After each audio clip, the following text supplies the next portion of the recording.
One ringy dingy, two ringy dingies.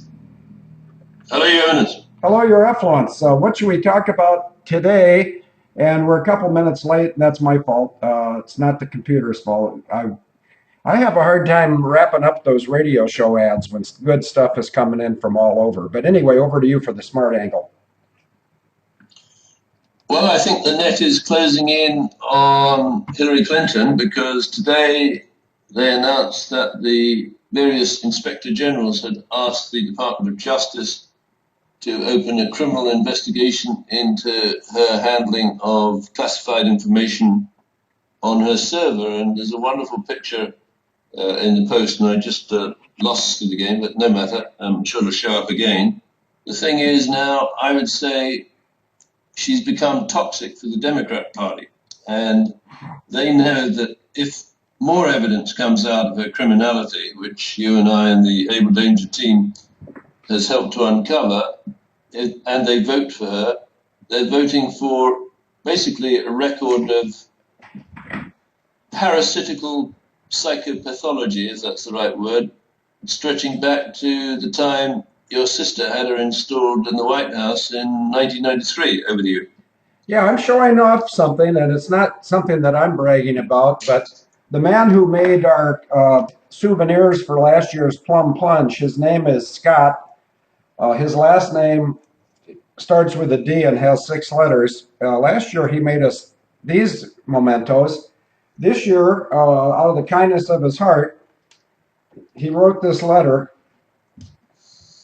Field, as I tend to watch a lot of videos on my smartphone, I wanted to come up with something that would allow me to watch hands-free. Thus, I designed this simple universal device prop. This is called a UDP, Universal Device Prop. And it's got the logo of Able Danger. It's got Ephesians 5:11. It got Molon Lobby and our website. And I'll just show you, just in case somebody dials my phone, which I would never answer, of course. Let me just, David, this is worthwhile because we're doing a number on McCain, Hillary, and Jeb. But see, my phone is now hands-free because it's on the UDP, which is Universal Device Prop. I think that's what it's called. Let me go back. Facilitate easy, accurate forming by hand. Host just about any portable device on the market. Hands-free and very practical. The small, flat footprint makes it easy to ship anywhere. He just shipped it from Kitchener. Now, wait a minute, David. You're not going to believe this. The guy sent me these devices and a very complimentary plaque right here. I'm going to read it to everybody in a minute. But he's doing it because he, well, in his own words, one of your biggest fans, Scott A., and then his last name starts with D and has 6 letters, and his code name is Kitchen. David, I don't know if you've ever seen what happens if you put in Able Danger plus Operation Hot Kitchen, but I'd say this guy just, oh, and he's got a picture on the back of the Sabao 3 anal combat cruiser. There's the phone, and here's this of me over in a hot kitchen. I'll put that up in case anybody wants to try to recognize the picture. And then that's very nice of him. And I'll bring all the devices down here on my next trip, but I was a little slow. This is all stainless steel, I believe. It says simple invention. I have a hard time with English some days. Simple invention, exclusive one-off universal device prop, prototype trial set. In other words, he's using us for guinea pigs, and you got an image up here that Craig Peterson made where it says clear present danger and my name, which is funny. Then this is also a Craig Peterson creation. That's me in one of my small 16-ounce martini glasses with a redhead looking like she is sort of in the glass. If anybody's wondering, that's Agent ADW, I think. Here's a picture of me looking down 357 bore sight. Actually, the camera's looking down it. Here's a delightful end of McCain-Lindsay crisp foreplay. This is Putin, that's me, and that's my 37 Studebaker president. It says Plum City Plunge 2015 with much appreciation and great admiration kitchen and a Canadian flag. A picture of Able Danger City Group and the world's most widely recognized 36 Plymouth Studebaker. Here is a picture of me and Andreas Lubitz with German wings in the background. Here's a boarding pass from Malaysia Airlines, business class flight 16, and I believe the date was, yeah, there it is, 19 April 2014. Here's a picture of David Hawkins doing an immediate Jasper. This is myself and my sister before she became a pervert. And I was protecting her back then, and now I'm not protecting her. In fact, David, you talked about Hillary running out of time. This would accelerate exponentially if people started Googling Hillary Clinton plus Christine Marcy. It would be the end game, checkmate, go home, game over. And also in this, there's a picture of me when I was 2 protecting my sister who wasn't yet a lesbian. I don't think she was anyway. Here's a picture of my father's casket with an American flag draped over it. And that was when he was walking to he wasn't walking, he was being carried by these army guys. And then in this corner, it says Able Danger Productions. This will be prominently displayed when we have our makeup plunge for the Plum City plunge we didn't have. And a lot of people have been asking about the limo. So first of all, thanks a lot to Scott A. D. Call sign Kitchen, and Operation Hot Kitchen is still on the schedule. I hope, hopefully for next week. There's some other, my desires to get over to England for Operation Hot Kitchen, which might involve a side trip to Hayling Island, and it might involve a visit to a Rothschild property, and it might involve a replenishment of our sponsors, Cavendish and Harvey's mixed fruit drops. So, David, I think Hillary's done. And if she isn't done, the Democratic Party's done. This is what you want to lose on that fat-assed, flat-chested, foul taint Georgetown product. David, over to you for some smart stuff. Yeah, I mean, can you imagine thinking about voting for a woman who's under a criminal investigation for leaking? And of course, leaking is a very visual word in the context of Hillary Clinton, so I shouldn't go there, or at least I don't want to go there. But remember, she had a very close relationship with your sister in 1994. She must have done, because why else would these two useless grifters outsource the operation of the newly formed National Visa Centre to a British company, Circuit? What that meant is they opened the door to every scumbag, mixed of course with many legitimate immigrants into the United States, but a wonderful alibi to bring in people who meant harm to America and its allies, bring them in, give them a job with these 8A companies, and as you know, as I keep going on, that 8A organization field is the ultimate virtual floating matrix. So it wasn't started in 1994, it stretches back to the Eisenhower administration. And I wouldn't be surprised if when Eisenhower talked about the military-industrial complex, he was referring to the creation of this organization where the idea was, because of the manifest disadvantages, woohoo, being suffered by people by virtue of them being female, or black, or Chinese, or Vietnamese, or anything else, there should be set-aside contracts imposed on America's major defense contractors, which would be staffed presumably by the kind of people like you, a fighter pilot, not back then of course, or people like me who was an engineer, and you turn, at least the country turns to its best brains in specific disciplines, of course not in the field of politics, because if you look at the best brains in the field of politics and see what's inhabiting the White House right now, you'd shake your head. Hey, David, please don't take my name in vain by saying field and politics. Okay. All right. Well, I believe that you've got to get into politics, Phil, because you would bring the best brain in politics to the table. And you could sit down with the 4-star and 5-star. Well, I guess you'd have to be a 5-star general. Wait, can And I stop you start right with, there? yeah, David, go ahead. five-star generals can only exist during time of war. Are you with me so Well, far? yeah, but Do, you're at war. well, wait a minute. What war are we in right now? Do you know the academic name for the war that we're in right now? Yeah, the war on terror. Yeah, the global war on terror. Well, kiss my royal ass. We're either at war or we're not. And if we're at war on terror, then Congress can establish a five-star general. And I'll tell you what, if Donald Trump really wanted to heat things up, he should announce I'm his running mate. And of course, I wouldn't want to be his running mate because I don't like politics. But I also don't like using the word probe and Hillary Clinton. And in today's radio show ad, in fact, I don't have it up because I've got bandwidth issues, which reminds me of a song called Lipstick on Your Collar. Told a tale on you, lipstick on your collar, said you were untrue, bet your bottom dollar, you and I are through.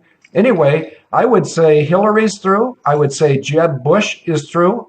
And I promise Dr.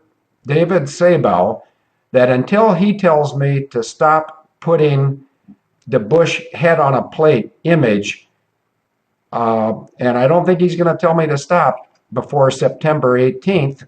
Oh, there's one you want to put on your calendar. September 18th. What's going to happen that day? Can't tell you. But if any of you meet me in person, I can tell you. And actually, if you just wait, we've been waiting to get rid of Obambi for about 9 years, or is it 7? I don't know. I'm sort of nervous. I don't know if I fired 5 shots or 6. Well, do you feel lucky, you chewing gay dope? David, I'm sorry to interrupt, but field and politics is a disconnect, just like Hillary and probe is a disconnect. Over to you. Yeah, but it would be an interim measure. Actually, it would put the country in the hands of a hunter, if that's the right word. I don't know if a hunter describes you in your kilt, but certainly there'd be a hiccup or two. Let me just get And to my, bring it, David, keep talking. I'm going to get my kilt so everybody can see it. yeah, and you might tell people what a hunter is under the kilt. Okay.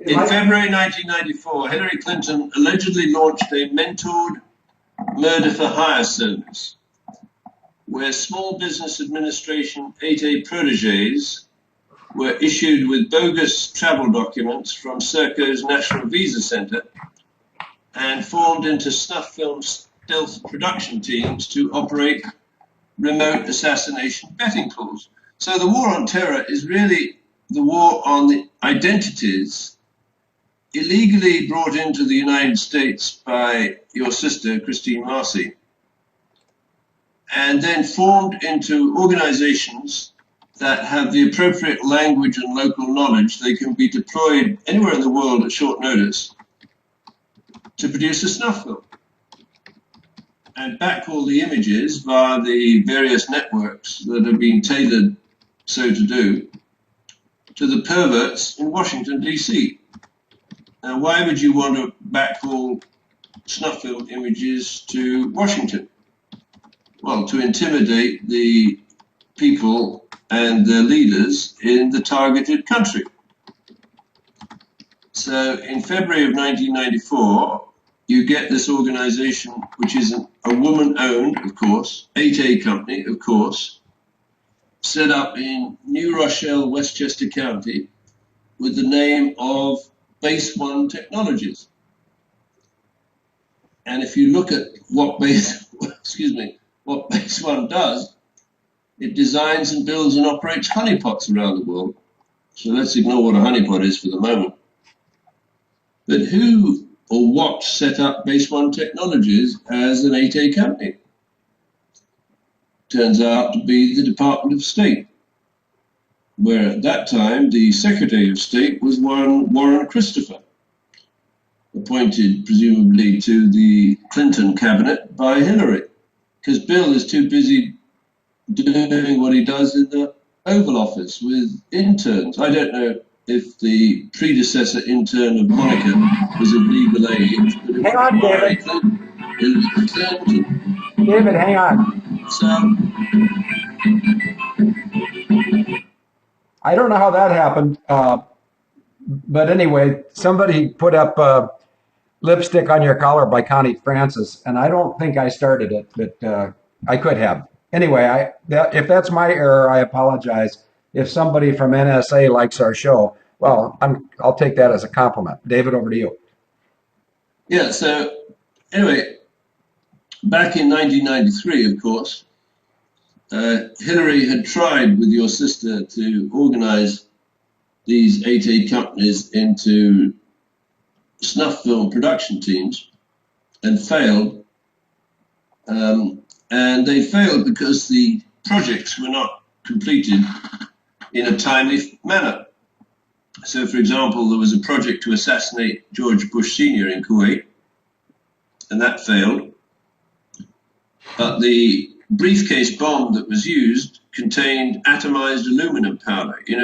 So Dr. Nano, I think, would be able to reverse engineer that bomb, but it failed to go off or it got intercepted. So that was 0-1 against the bad guys.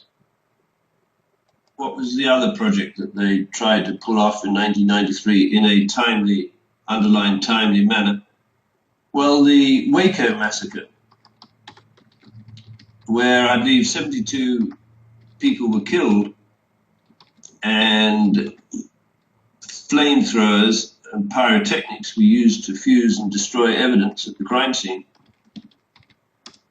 But a very interesting mix, apropos of these 8A companies, in the people who died. And 72 people died, and let's say approximately 3,000 died in the Twin Towers in 2001. And the great majority of the people who died in the Twin Towers, and I know this is not a sort of natural demographic mix, because the people who worked in the Twin Towers were different from the people who lived and worked at Waco. So there'd be some kind of ethnic variation in demographics, but I digress. So about 3,000 Americans died in the Twin Towers.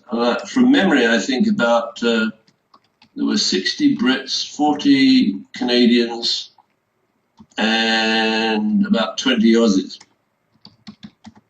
So 60 over 3,000, 6 over 300, which is about, 2% of the fatalities in the Twin Towers were British. Now, I don't know on the greater mix of things, but let's say with the 72 deaths in Waco, the Branch Davidian compound, I could start with saying, well, I'd expect to find 2% of the people who died. So 72, 272, about 1.5 or 2 people in the Waco compound would be British. And I suppose they could be white or women or whatever. But that's not what happened in Waco. About 24 of those victims were young black British men. Whoa, that's interesting, isn't it? So what were they doing there? Who sent them? Why did they have to be silenced? Well, my guess is that they would have come in under the old model of the National Visa Center, I forget the name, prior to Serco getting that outsourcing job, but I'm quite sure that Serco would have sent them. Why would Serco have sent these guys? Well, Serco is in the business of operating prisons for Her Majesty's government. Got a nasty habit of attaching electronic bracelets to said prisoners, so that when they come out, let's say they've been locked up for pedophilia, they could be presumably persuaded to join these online assassination teams. Maybe go and kill some children somewhere. Anyway, fast forward to February of 1994. Why would Warren Christopher and his colleagues at the Department of State set up a woman-owned 8A companies that specialized in honeypots around the world and ask shortly afterwards the United Nations Security Council to debate the withdrawal of UNMAIA? I can never remember the exact what that acronym stands for, but basically this was the United Nations force that prevented or would prevent or might have prevented the Hutus massacring the Tutsis and their allies. So Warren Christopher, it's reasonable to suppose, used the Base One Technologies 8A woman-owned company in New Rochelle, Westchester County, to spoof a formal request to the United Nations to debate the removal of the force, which was effectively stood down. You see, the Clinton cronies love to stand down white Caucasian men and prevent them from defending not just white Caucasian women, but everyone who is notionally a citizen of the United States or Rwanda.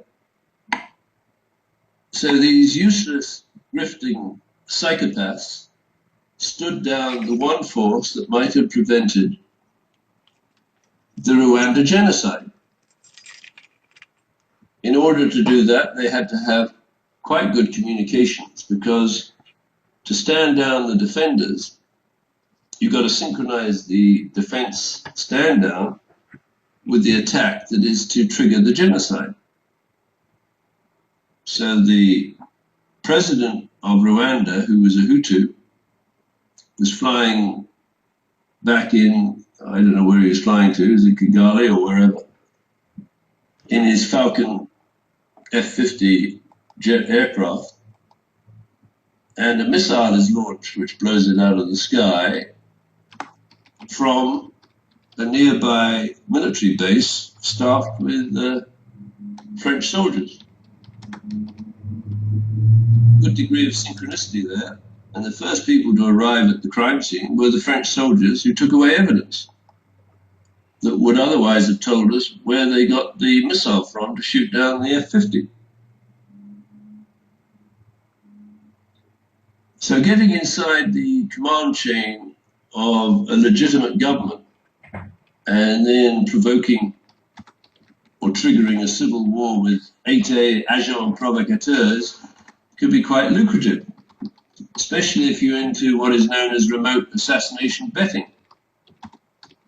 So my guess is every day a betting pool was betting on the number of casualties seen by the snuff film crews. And they were pretty brutal. Because, for example, if you had a lot of people to kill, one way of doing it was to take the machetes that had been imported by Boutros Ghali from Egypt and sever the Achilles tendon of the victim, whether woman or child or man, so they would be unable to move, and your death squads could come along and basically chop them up. Brutal, eh? So what snuff film crews would have been deployed to record this carnage? Well, BBC snuff film crews for a start. And then this useless grifter, Clinton, says he underestimated the dangers. He didn't underestimate them. Hillary knew that she had to deploy these kind of crews in order to add some kind of precision onto the number of daily dead, as evidenced on a film. Second paragraph, today's Post. In 1998, Clinton allegedly began preparing 8A snuff film teams to timestamp money shots of the bombing of the Pentagon's US Navy Command Center on 9/11, so that bettors would know who had predicted the closest detonation times to scoop the pot. Now, this is really weird, because who would have been able to prepare an 8A snuff film team field in 1998? Over to you. You know, I'm just about ready to announce a brainstorm, but give me your question first and I'll do my brains. In fact, a reminder is I'll put what I was just working on. What was your question again? And I'll give you the answer. Yeah, who in the administration of the United States government in 1998 would have been in a position to respond to Clinton's demand to prepare an 8A snuff film team to timestamp money shots? Oh, my sister. Bombing to 911. My sister, whose name is Christine Marcy, and her handler, who is a SJ, which means Society of Jesus, which is the exact opposite. The Vatican people are actually Satan's servants, and if that offends Catholic people, I'm not going to apologize. But that's the truth. The Vatican is the largest military force in the world, and they're about ready to get a new chairman of the Joint Chiefs, who is a Jesuit-trained Marine. That's why it's incumbent upon the Trump campaign. And I want to, my brainstorm. My brainstorm is, I think, on every radio show ad from now until the election, I am going to not answer directly the question, have I been contacted by the Trump campaign? And by not answering that, I think we will get a lot of people that wonder if we're giving information to the Trump campaign, which we are. I whispered which we are, David. I don't know if you could hear me. But of course, the other campaigns could have used our information too, but they're a bunch of worthless losers. Loser number one, John Hothead. I love Lindsey Graham, and he's expecting my love child, McCain. What a useless twit. Hillary has got when she goes through the state of Texas, she has to turn sideways to get through the gates. So she's sort of a wide body, and I'm not talking about a DC-10 or a 747. Then we got the cross-eyed killer of Marines, Jeb Bush. Whoop-de-doo, am I scared? I've never gone up against a cross-eyed gunslinger I couldn't shoot. And so I don't know when he got his astigmatism corrected, but it's not working. So if somebody wants to kill a Marine, I'm going to randomly select a Marine, like Colonel James Sabow on the 22nd of January, 1991, those people that participated in the killing, and until somebody tells me otherwise, I think the top three are GHWB, Jebby, and General Al Gray. And not to make him feel bad, because I don't think queers, Marine or not, have the ability to feel bad.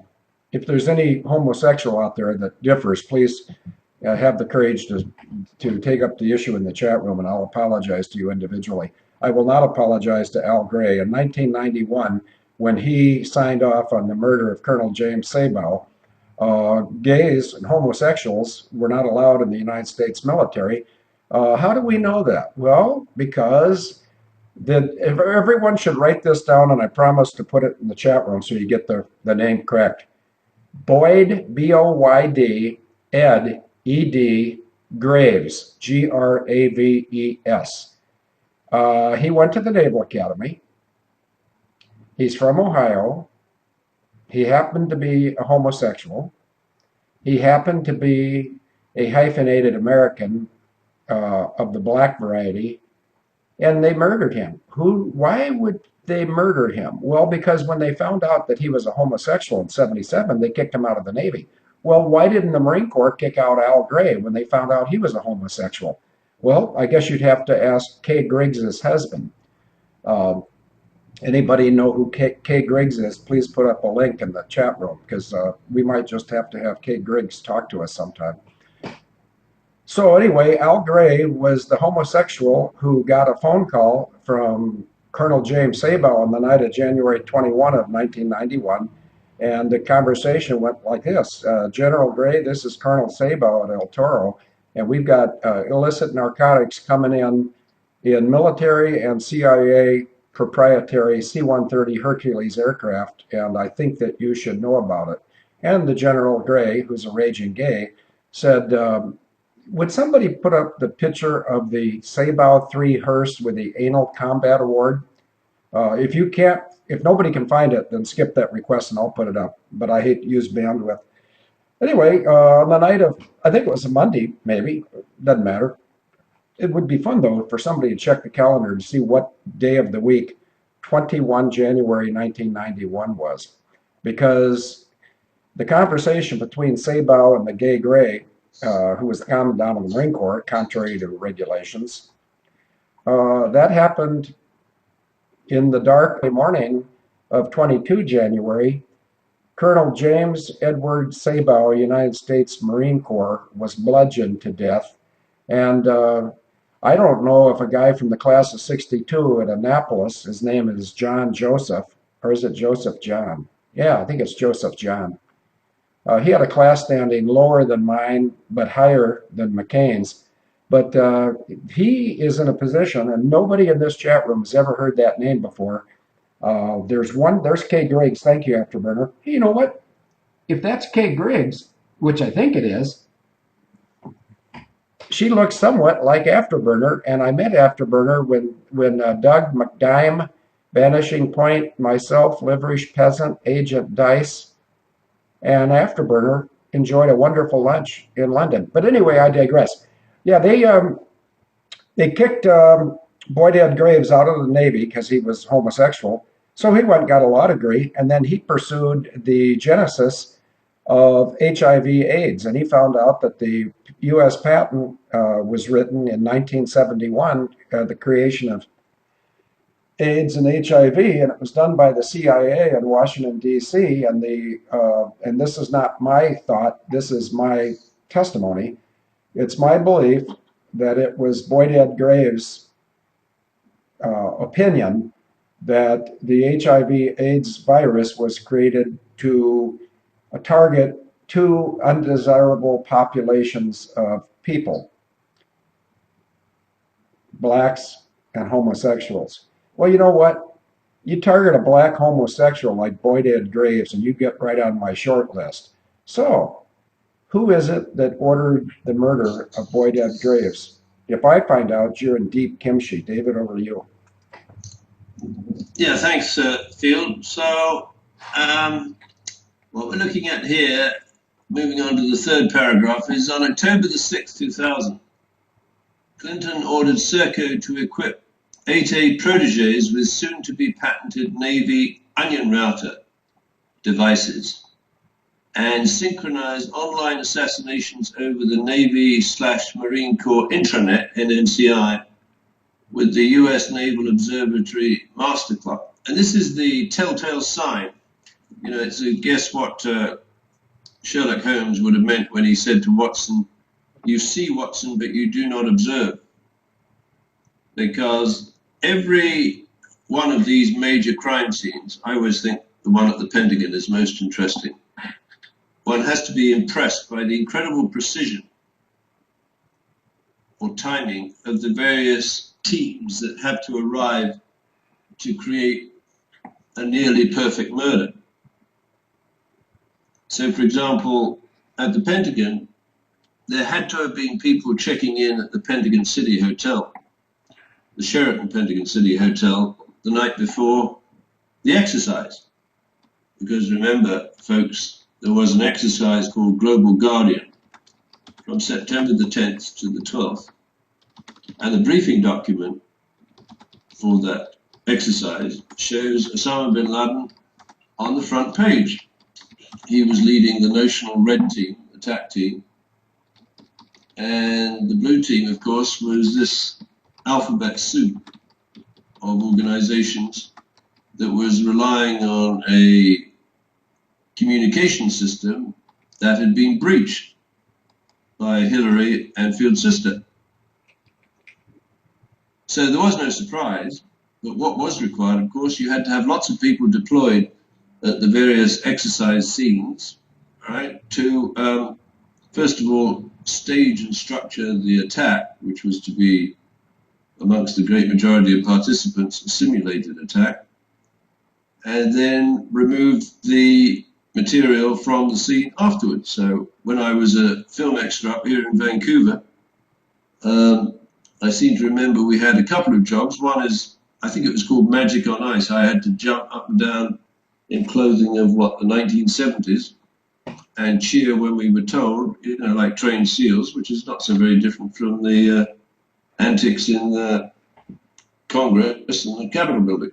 Remind me to throw you a mackerel after the show. Yeah, sure. And then we had to clean up afterwards. So there'd be, I don't know, gum wrappings and not necessarily condoms, the kind of crime scenes where Hillary would be engaged in with the children. But basically, you did what you were told, but you did it in a synchronized way. So we went over and over again the business of getting the right kind of energy and jumping when the goal was scored in Magic on Ice. So these people would have had to stay somewhere. Well, logically, you put your international snuff film crew in hotels that had the communications facility to produce the deliverable, which is a time-stamped money shot. And remember, all of this information would ultimately be used, or was intended to be used, for debriefing the participants and telling the blue team, the American defenders of the Pentagon, where they'd slipped up and created an opportunity for the red team to get inside their pants, if that's the right term. Now, Field has told me, just maybe you could remind us, how does the red team win in the case of a simulated attack on the Pentagon? Over to you, Field. Well, first of all, they have to get an agreement between Henry Shelton, and I want Swamp or Afterburner to Google the date for me. I think it was the 20th of August of 1999. Canadian General Maurice, M-A-U-R-I-C-E, Baril, B-A-R-I-L, and the textile major, General Useless, Henry Shelton, they signed an agreement that anytime Canada wanted, Canada could take control over the air defense of the entire North American continent, meaning that Canada could impose the crown will on the United States of America. So all you have to do to beat the United States of America in the pre-McConnell years, all you have to do to beat America in the pre-McConnell years is to get some scuzzbag generals, pardon the redundancy, to sell out to the Jesuits. And those scuzzbag generals can be replaced. There's 30 of them that I know of. If I were to become a vice president or a five-star general, keep in mind you can only be a five-star general if it's a time of war. And according to the media, we've been in a global war on terror. They call it a global war on terror. They misspeak. It's their global war of terror, and they're not terrorizing me. They can just track down the Sabal 3 hearse, and if they turn all their flashing lights on to draw a crowd, I will half-mast my trousers and allow them to kiss my ass. David, over to you. Yeah, thanks, Field. So I put up a picture of the fighter flow diagram for Amalgam Virgo. Would you mind just walking and I know we've done this many times, but I think repetition is valuable under these circumstances. Would you mind walking through some of the assumptions made which put the American public at risk in that exercise? Over to you. Yeah, I will as soon as I give a secret message to Swamp and Gloria.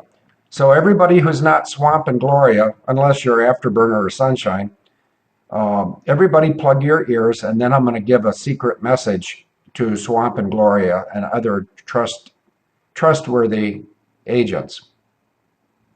David, I'll address the McCain snafu here in a minute. Okay, now everybody's gone except for Swamp and Gloria. Gloria and Swamp, what do you think of my calling myself Colonel James Sabow's Phantom Wingman?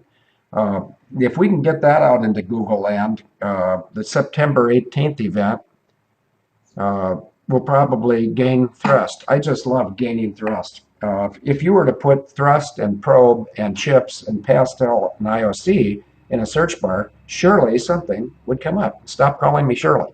Okay, this AV01 fighter flow from 30 May until 4 June of 2001. On the 30th, Wednesday, Canadians deployed at Tyndall Air Force Base. And of course, most people in the chat room are not aware that in October of 2014, treason was committed in Ottawa when the Crown took control of Canada. Yes, that's what I said. And here's another form of treason. The Crown, which some people think right now the Crown would be the Windsor family. No, the Crown is higher up in the food chain than the Windsor family. They're just clowns of the Crown. The Crown may be the Pope, and yet even he's just a pawn, P-A-W-N. But let's get back to this thing that exposes McCain's lack of intelligence. AV fighter flow, the dates. Center, there's a Canadian F-18 on top of a six-pack of Anheuser-Busch beer.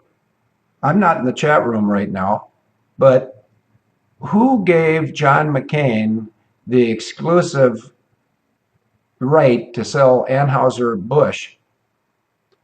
There's something really funny I could say to Anheuser-Busch, but I'm being a gentleman, so I won't say it. But I'll tell anybody, I'll spill my guts if you see me in private. I don't want to put it out over the air. It might cause raucous laughter. Okay, somebody told John McCain that he could have exclusive rights to distribute Anheuser-Busch products in Phoenix. I can't remember what that valley's called. Paradise Valley? I don't know. Paradise? Well, we have an agent, Dice.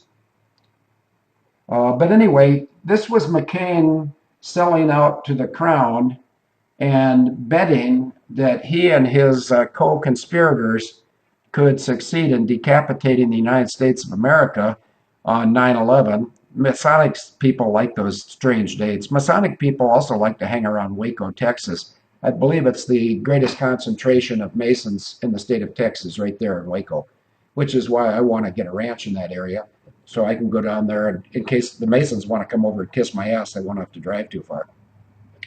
Okay, let's go by the dates. On either side of the CF-18 with the beer cans, there's surface launch air intercept missiles, which would suggest that we're going to use that type of stuff to shoot down incoming air-breathing threats. Maybe in the pre-McConnell years. And of course, pre-McConnell it sounds arrogant, doesn't it? It's not arrogance. Isaiah 54:17, anyone? Okay, let's look at these dates. The Canucks come down to commit the treason on Wednesday the 30th. They take red air. The Canadians fly as red air. That means they're attacking, and the blue air is F-15s and F-16s, and that means they're defending the United States of America. And so they did some ACT, which actually is DACT. ACT is air combat training, and DACT is dissimilar air combat training. I wish somebody'd take over because I'm getting a little too old and too tired and too irritated to be doing this much longer. But I'll hang in there because Isaiah 40:31 says I'm not going to get tired and I'll continue to run the race. And I wonder if I'll finish the race. I guess that's covered in 2 Timothy 6:8. Somebody want to check my brain? 2 Timothy 6:8. I think it's about running a race and completing.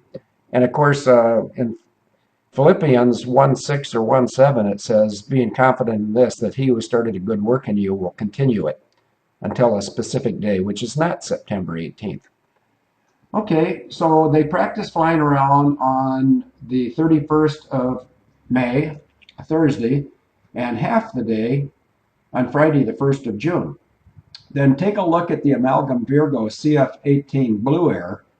Aha, now they've jumped. See, they went from red air to blue air. So now the Canadians are practicing. What a bunch of traitors. And they're candy-ass pilots too, by the way. I beat them all in October of '86. They had their super funky little, I'm a computerized fighter pilot, CF-18s, and I hosed their brains out with a beat up F4, and I could do it again at this age. Anyway, Amalgam Virgo CF-18s from Canada became Blue Air, and they were supposed to demonstrate the fact that they could sanitize North American airspace without the help of the U.S. Air Force. Actually, they can't then, they couldn't then, they can't today. And if I was a queer in Canada, notice I didn't say Stephen Harper, but if I was any queer in Canada, I would distance myself from the CF-35 Lightning II. But you know, you can do what you want. You can stroke your cat. Then during this period of 1 and 2 June, that's the one and only practice of the flying events of 9/11. Because the following day, Sunday, they had DACT again, where the Canadians were the red team. They were the hostile attackers, and the Air Force would have defeated them, and they should have used live ordnance. But Canada then, after they practiced attacking America on 9/11, then they waddled back to probably Baggetville, or is it Faggotville? What difference does it make? Anybody want to know if there's a fighter base in Canada named Baggetville? I'm going to go to the chat room and find out. Then in the small print, after the Canadians went back to Baggetville, or is it Faggotville, SEADS Doc with T. SEADS is Southeast Air Defense Sector, responsible for planning, organizing, executing federal Virgo exercise, i.e. DACT, Dissimilar Air Combat Training, with SEADS battle staff. SEADS, Southeast Air Defense Sector. I'd say you round up the SEADS and NEADS, Northeast Air Defense Sector, which has a curious guy named Colonel Robert.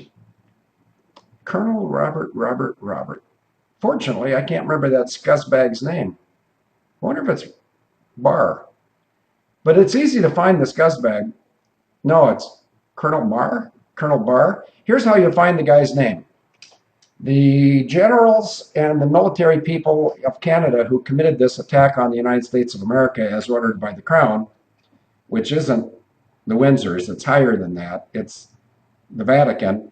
And on the Vatican's Pope's hat, it looks like a Star of David, but it's not. It's a star of some other variety.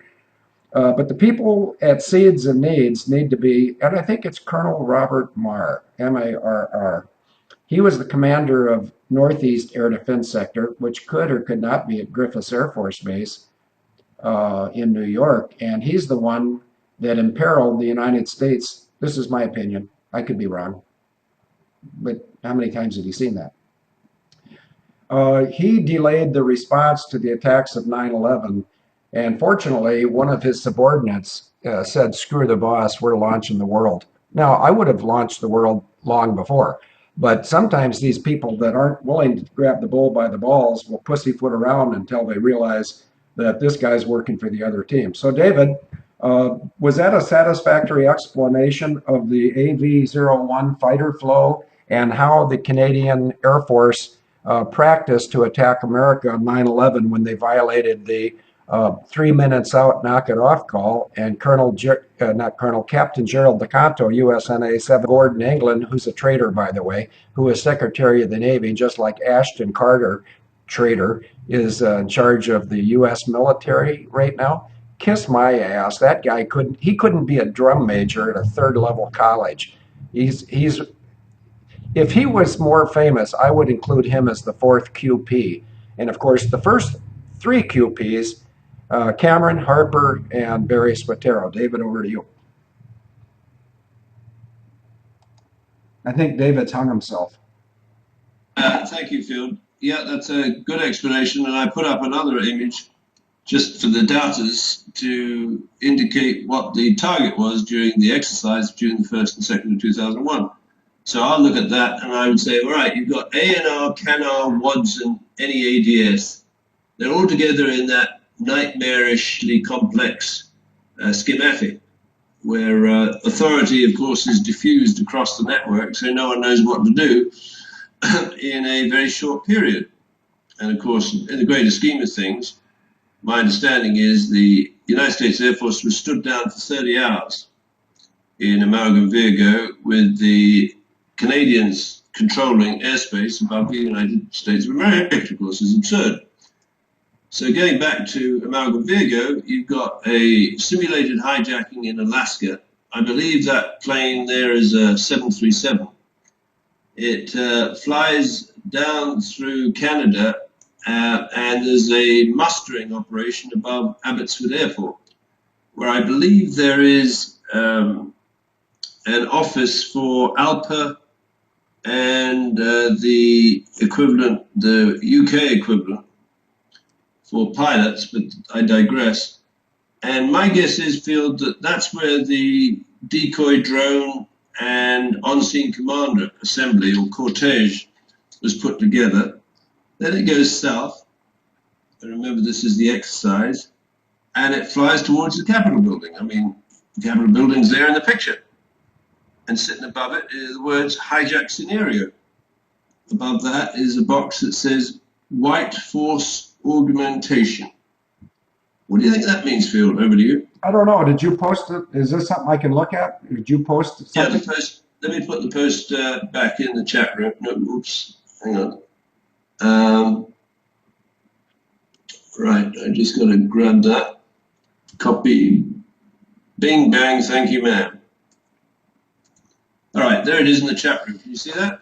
Yeah, just a minute. I'm reading something. Colonel Robert Marr was the battle commander at Needs on September 11.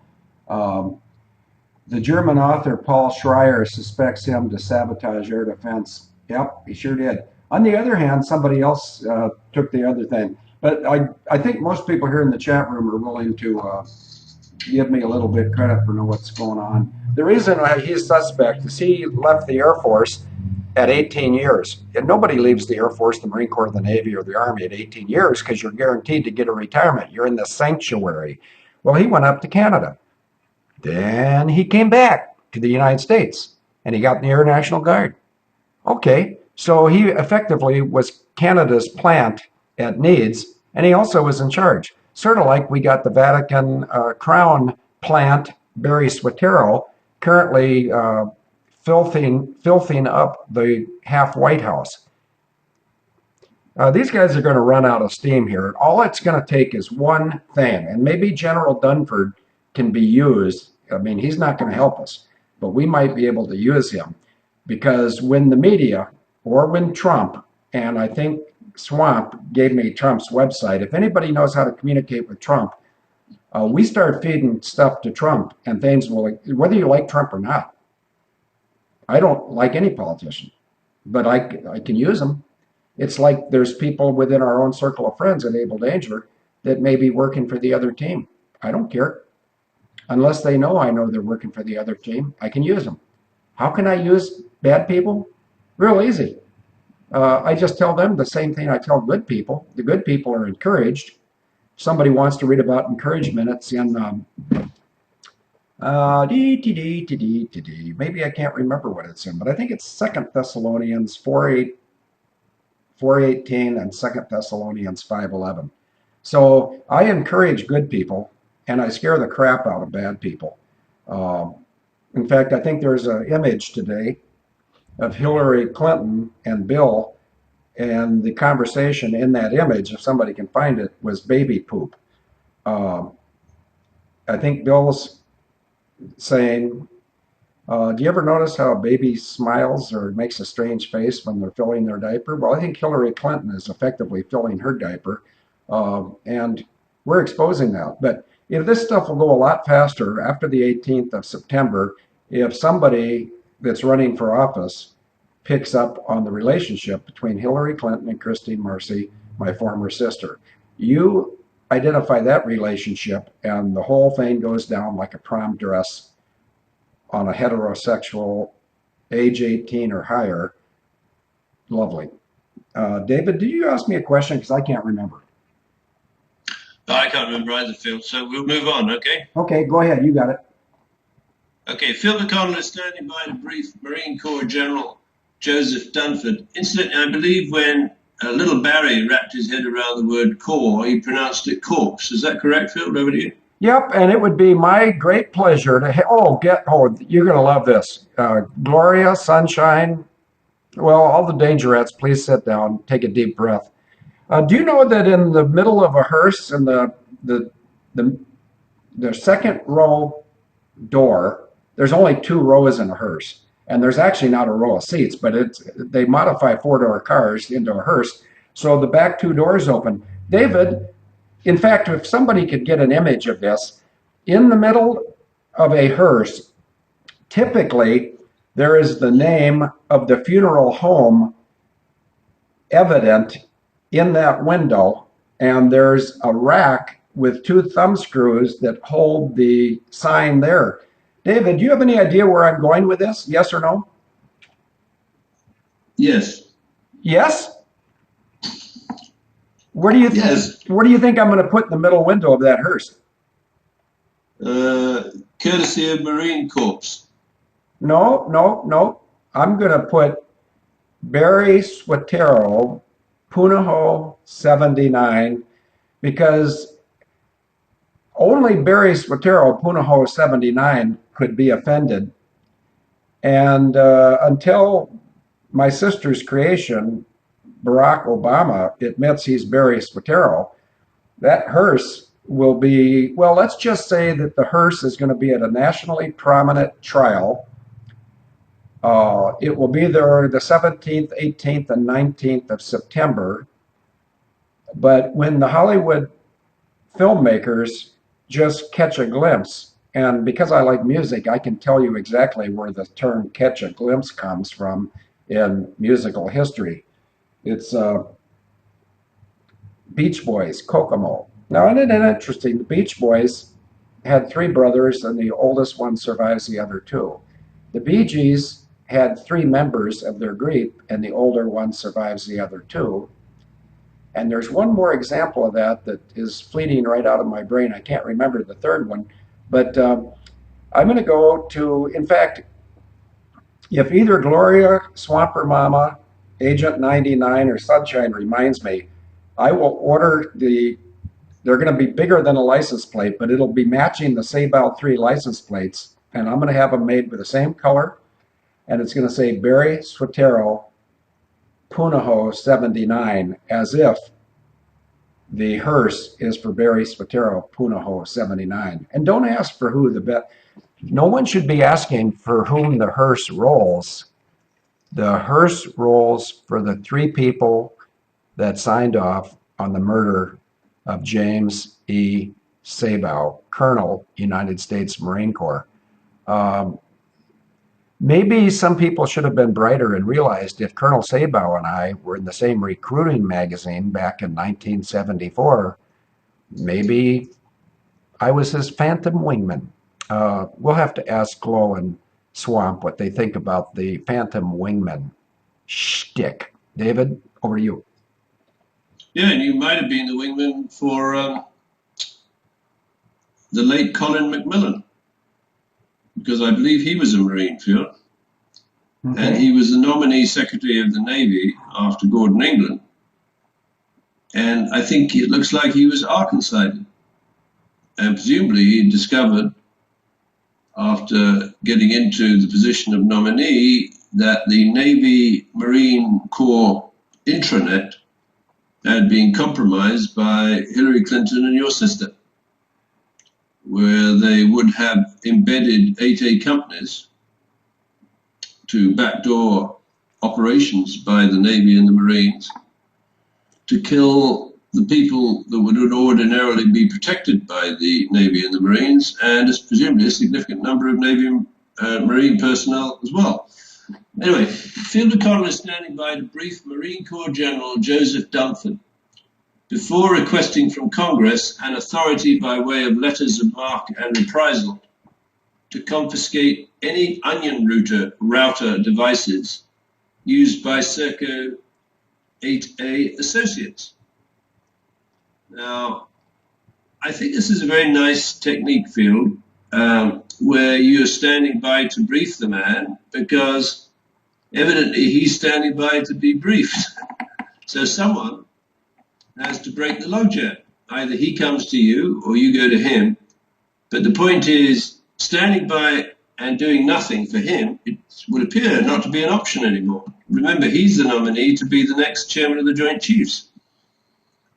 Now, the net is closing in, with the papers today recording the Office of the Inspector General asking the Department of Justice to open a criminal investigation into Hillary Clinton's handling of classified information on her server. So what confidence do the American people have to ensure that Hillary Clinton on her server does not have a record of online assassinations arranged through the Navy Marine Corps intranet? I don't think they can have any confidence.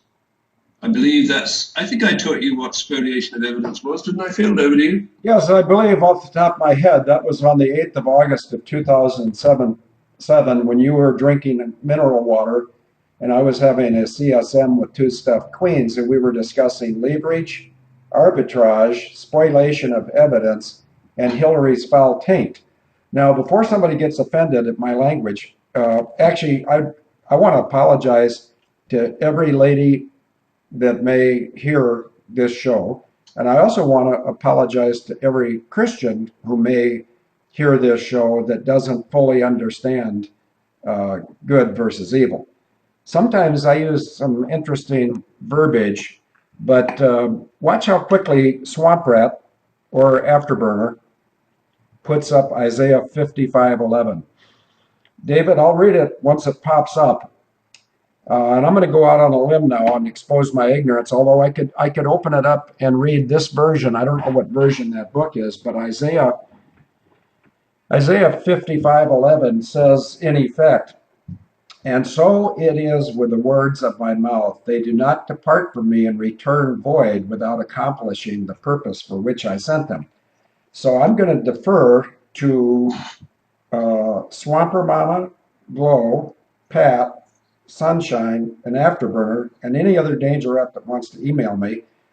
And I think it would be most prudent to put in the window of the hearse Barry Swatero, Punahou 79.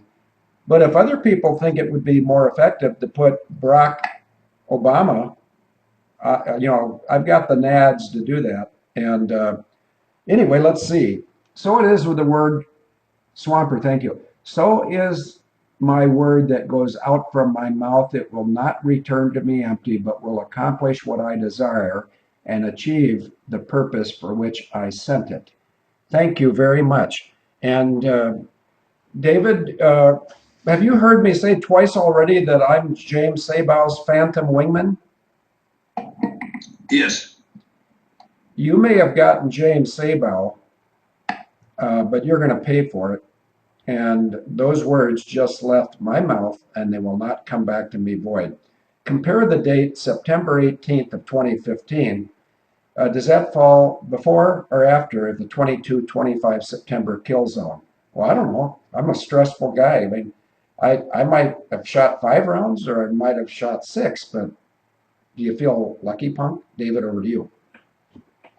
Yeah, thanks, Phil. So the last paragraph before all those lovely images will be up on the Naval Danger site this afternoon, I'm sure.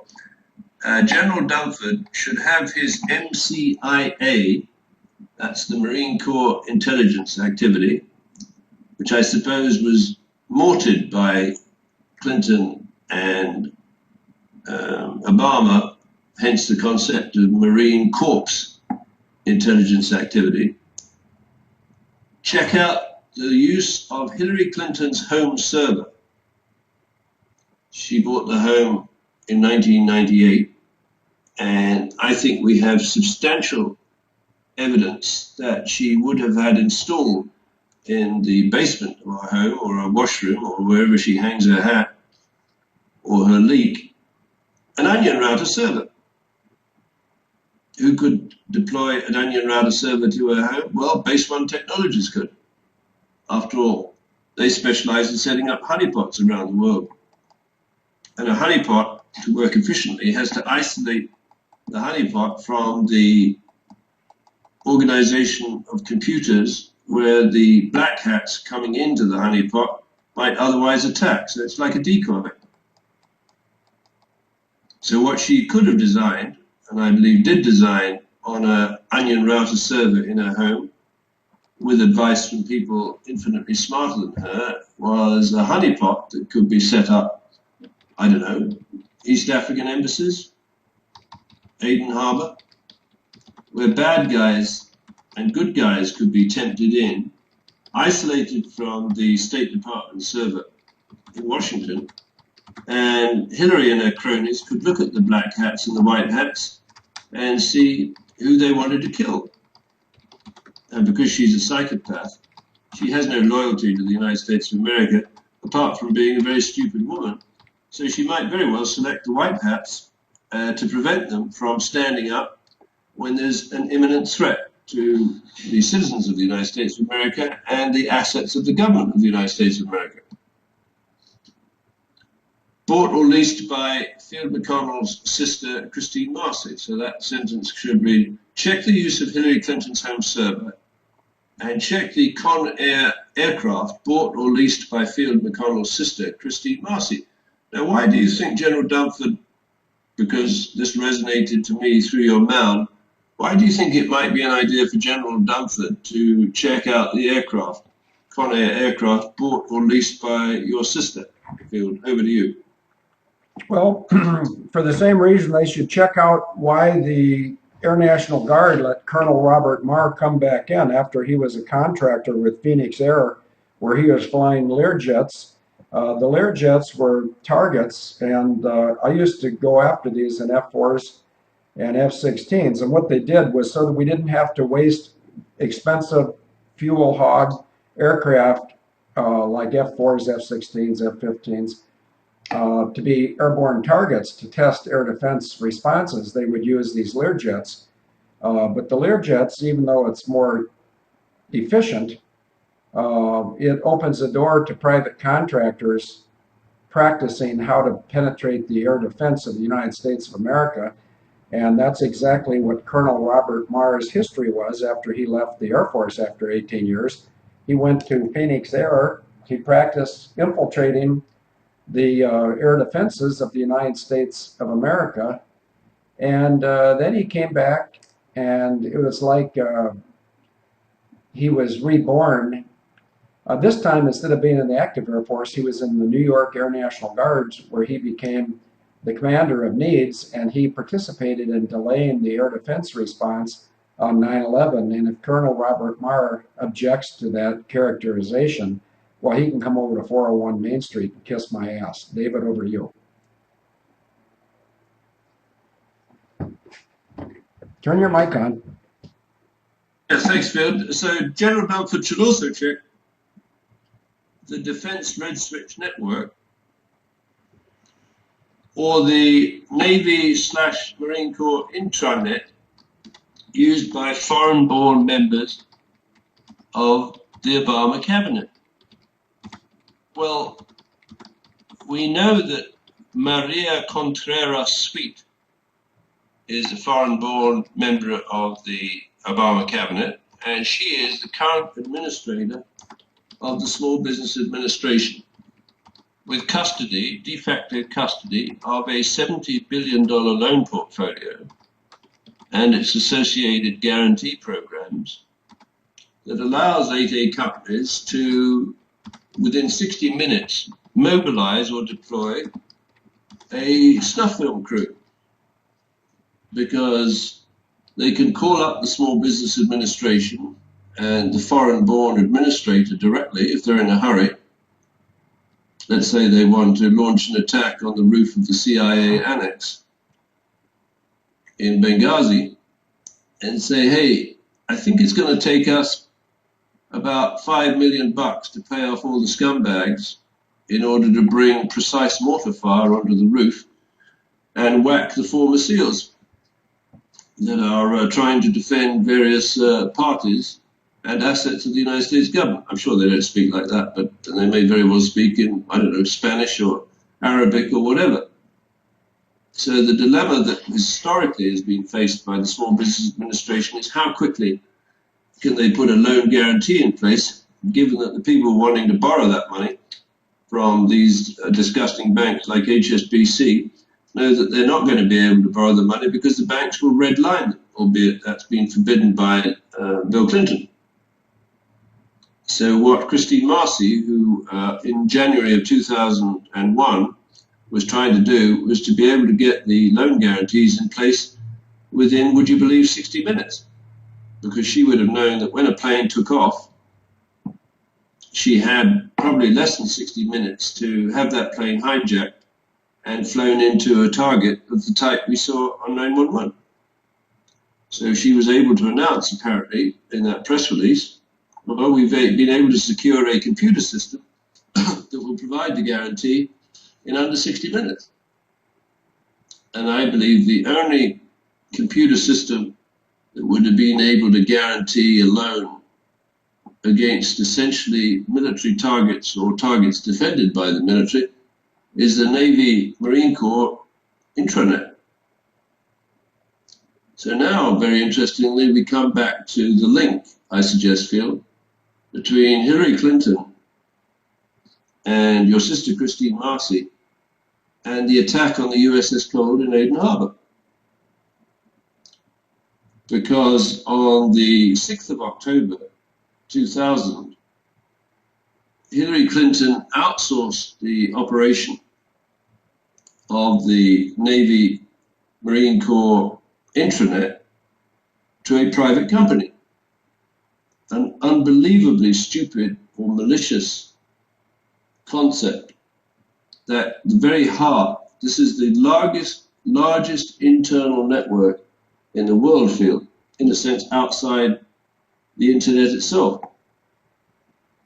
So on the 6th of October 2000, the former First Lady of the United States outsourced the operation of the world's largest internal network for military purposes to a private company, which had, I believe, been forced to set aside contracts to 400 small businesses.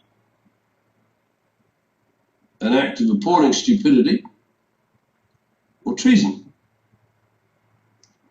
So the 8A companies on the other side of that set aside, these 8A companies, would have been coordinated by the former Chief Operating Officer of the Small Business Administration, Christine Marcy.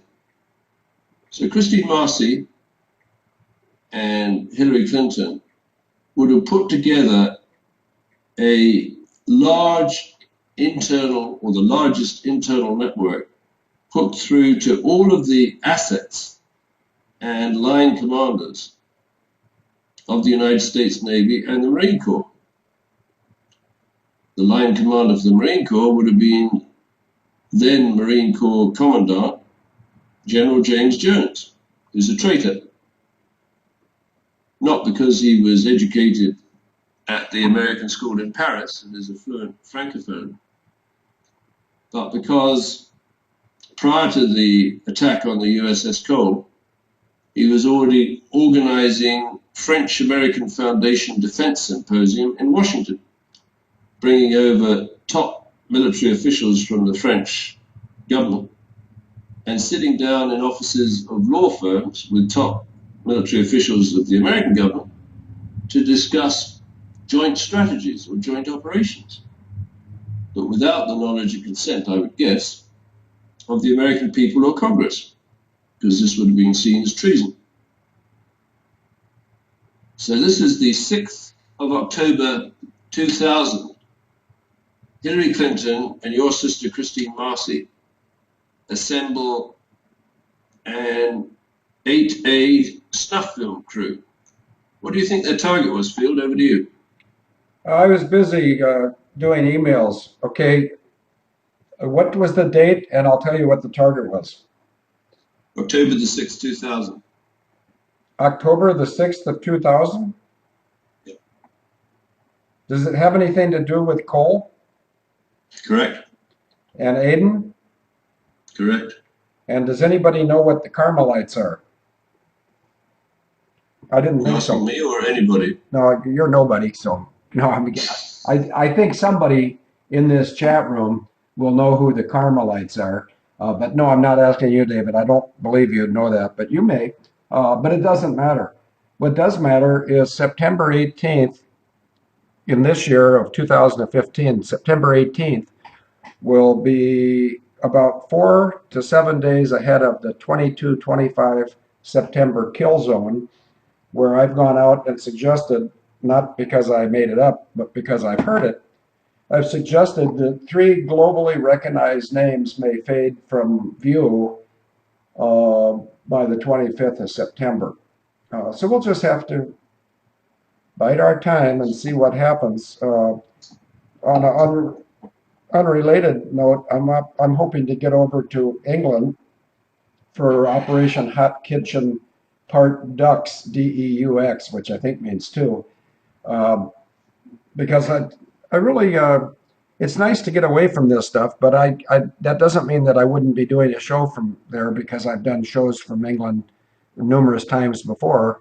And actually, when I'm over there, it's easier for me to assemble the show ads because I don't have some of the distractions of real life. But I think that Barry Swatero is not going to like the signs on the side of my limousine on September 18th. And I think that whether it's featured or just in passing, I think there's an excellent chance that the Sabao 3 license plates on the world's most recognized hearse will achieve the purpose for which I'm making those license plates and window plates created. And if anybody ever wants to get good service on making plates with consistent quality and pretty quick turnaround time, buildasign.com, buildAsign.com. That's where I've always gotten my fake plates. And I think we got a fake plate at 1600. David, over to you. Did you ask me a question, by the way? I sometimes don't answer your questions just because it opens Pandora's box. Yeah, the target was the United States Coal, USS Cole, that ordinarily, apart from this hack through the Navy Marine Corps intranet by your sister and Hillary Clinton, would have bypassed Aden Harbor and engaged in an underway replenishment, UNREP. Is that correct? Yes, it is. And now, why do you think I would suspect that my sister had something to do with that attack on October 6th of 2000 in Aden Harbor? The attack wasn't on October the 6th. The handover of the access to the Navy Marine Corps intranet was handed over on the 6th. And 4 days later, they hit the coal. I think it was the 10th. Well, once again, regardless of what the date is, who do you think inspired the selection of the USS Cole to be hit? Well, I think she was thumbing her nose, if that's the appropriate part of her anatomy she uses, at your family. You mean my sister? Yeah. Yeah, I think you're absolutely right. And that's why Joseph Dunford, regardless if he's a good guy or a bad guy, and most 1-star generals don't get 4 stars so quickly. So that opens the door. But he has an opportunity, not a great long opportunity, but he has probably a 60-day window where he can become a good guy if he wishes. And one way he could signal that he's a good guy is open up a murder investigation for Colonel James Edward Sabao, United States Marine Corps. The tide's going to roll. Tide, time, and formation wait for no man, including the commandant, the pockmarked guy named Martin Dempsey, who covered up he's one of the 7 generals who covered up the assassination of Pat Tillman, which occurred off the top of my head on the 22nd of April of 2004. And of course, Dempsey is not bright enough to do that alone.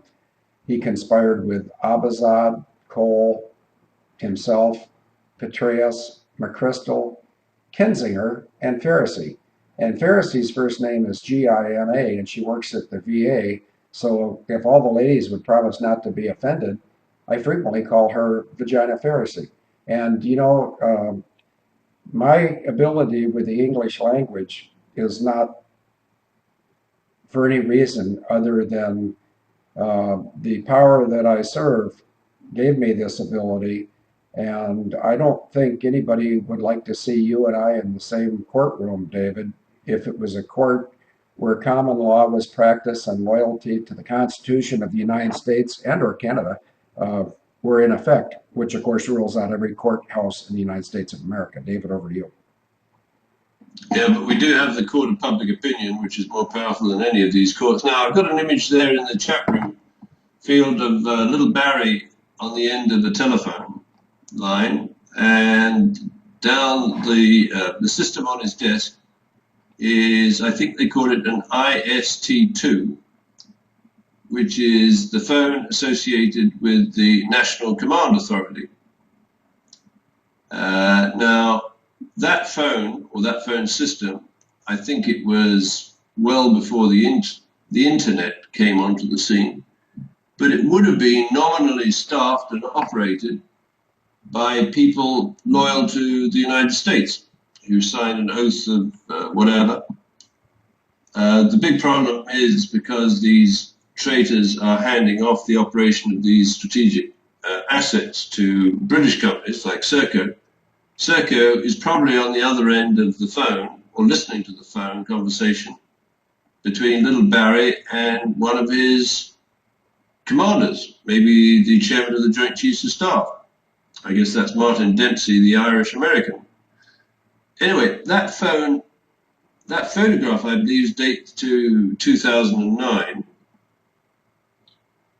And sometime between 2009 and 2011, that phone was taken away from little Barry. All right? And what little Barry has now is, I'll just pick up the picture, unfortunately, is not secure. But there's every indication that that phone is linked to the Navy Marine Corps intranet. That is to say, Barry's conversations from his Oval Office are no longer monitored by people reporting to the National Command Authority, which essentially is the President of the United States and the Chairman of the Joint Chiefs of Staff and associated leaders of the various military groups, which is what Air Force, Navy, Army, and Marine Corps. So Barry is now the victim, or possibly the perpetrator, of what is known as a man in the middle attack on the United States government. Now, you have your choice. Is he smart enough to be a perpetrator or dumb enough to be a victim? And I think you probably have a better understanding of military communications than I do. What do you think he is, Field? Is he dumb enough to be a victim or smart enough to be a perpetrator? And does it matter?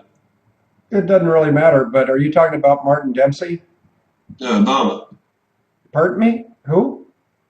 I'm talking about Obama.